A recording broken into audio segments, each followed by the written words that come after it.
Shalom semuanya, senang sekali saya Ingvi Rizky Ramadan bisa kembali menjumpai teman-teman lagi di akun kesaksian rohani saya. Dan seperti biasa, saya berdoa setiap kali sebelum saya memberikan jawaban atas komentar-komentar atau pertanyaan-pertanyaan yang Anda semuanya tanyakan di kesaksian saya. Izinkan saya berdoa supaya hati kita semuanya dapat terbuka oleh jaman Roh Kudus, supaya firman Tuhan yang Tuhan izinkan untuk kita dengar boleh kita mengerti dan kita sanggup untuk mempercayainya. Seperti yang sudah hadir saat ini, ada kakak Romen Priyatno yang bertanya, Yesus sewaktu mati, siapa mencabut nyawanya? Nah, pertanyaan ini mengapa akhirnya saya ingin menjawabnya, karena ternyata banyak beberapa orang dan di beberapa VT saya yang menanyakan tentang hal ini. Mungkin pertanyaan ini seperti sepele, siapa yang mencabut nyawa Yesus? Tetapi bagi saya, jawaban dari pertanyaan ini bukanlah hal yang sepele. Jadi, langsung saja kita buka Alkitab kita.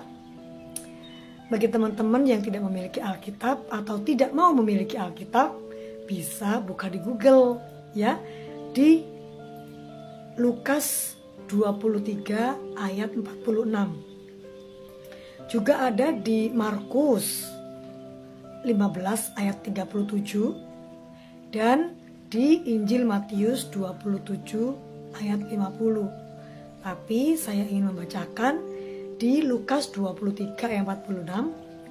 Beginilah bunyinya. Lalu Yesus berseru dengan suara nyaring, "Ya Bapa, ke dalam tangan-Mulah ku serahkan nyawaku." Dan sesudah berkata demikian, ia menyerahkan nyawanya. Poin yang pertama, jadi tidak ada yang mencabut nyawa Yesus kecuali dia sendiri yang menyerahkan nyawanya. Bapa dan Yesus adalah satu. Yang dimaksud Bapa dan Yesus adalah satu di sini adalah satu otoritas, tetapi bukan satu pribadi. Yang kedua, mengapa sih harus Yesus lahir di dunia, menjadi darah dan daging, kemudian mati, menyerahkan nyawanya untuk menebus manusia? Karena di dalam Ibrani 2 ayat 14, karena mereka yang akan ditebus oleh Kristus merupakan darah dan daging. Maksudnya begini, siapa sih yang akan ditebus oleh Kristus? Manusia. Manusia yang sangat dikasihi Kristus karena Allah menciptakan manusia menurut rupa dan gambarnya, sehingga Allah sangat mengasihi manusia. Dan manusia ini merupakan makhluk yang memiliki darah dan daging. Sehingga Yesus ketika dia menebus manusia juga harus menjadi darah dan daging. Karena hanya sebagai manusia sejatilah Yesus dapat memenuhi syarat untuk menyelamatkan manusia dari kuasa iblis. Jadi, syarat untuk menebus manusia, ya harus menjadi manusia sejati. Harus menjadi darah dan daging. Dan syarat yang kedua, meskipun dia adalah manusia sejati, dia tidak boleh berdosa. Ilustrasinya begini. Ketika ada seseorang masuk ke dalam penjara. Di dalam penjara, dia terkurung.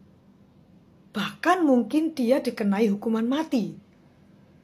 Karena ada seseorang yang sangat mengasihi orang yang sudah masuk dalam penjara itu, dia ingin menjadi penggantinya. Dia ingin menjadi penebusnya. Apa syaratnya? Yang pertama, dia juga harus manusia. Karena yang masuk penjara adalah manusia.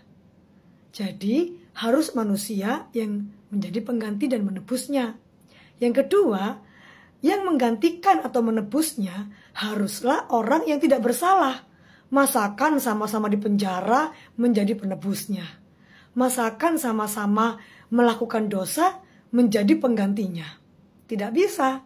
Yang di luar penjaralah, yang tidak melakukan kesalahanlah yang bisa menjadi pengganti dari orang yang masuk penjara itu. Nah, masalahnya kembali kepada konsep keselamatan dan penebusan manusia oleh Yesus ya. Masalahnya, tidak ada satupun manusia yang sanggup tidak berdosa. Semua manusia itu berdosa. Sehingga hanya Tuhanlah yang sanggup memenuhi syarat penebusan itu. Jadi, dia berinkarnasi menjadi darah dan daging seperti manusia, menjadi manusia sejati untuk bisa memenuhi syarat pertama, yaitu menjadi manusia, untuk menebus manusia. Yang kedua, dia tidak berdosa, karena dia adalah Allah sejati. Dia berasal dari surga, sehingga dia tidak memiliki dan tidak bisa berdosa.